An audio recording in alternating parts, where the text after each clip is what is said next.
Buckle up for a longer ride because I try to fit in this specific section almost everything about store procedures and user-defined functions in Snowpark. I will start by creating procedures and functions in SQL. Okay, you should get familiar with this because even if we'll start creating all this in Snowpark through Python, this is what's generated behind SQL. Okay, create procedure and create functions statement.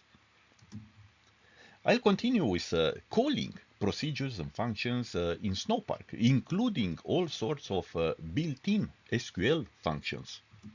Then we'll continue with Python worksheets. To me, this is a feature of the web UI which is pretty simple and exciting.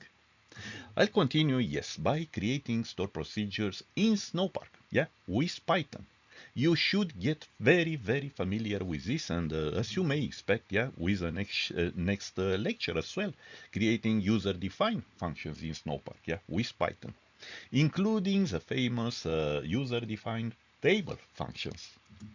Then, yes, they came up with these vectorized UDFs. You should get familiar with, you should know what's about. They are not as complex as they seem.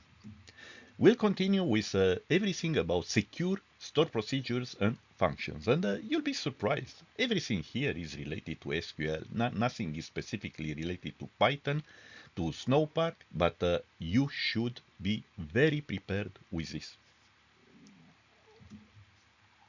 Stages and file operations. Yes, everything about processing outside files would be included here. Then you'll have packages and imports. Okay, these are two different kinds of dependencies. And yes, sometimes it is confusing, to know what goes into packages and what goes into imports. We'll clarify this. A final chapter where I try to present to you two or three different use cases where store procedures can be used for more complex workloads. And in particular, I'll come up with an example of machine learning processing, in particular model training. And then it's about a new API, actually two new APIs, Python APIs related to tasks. I can bet you didn't know about.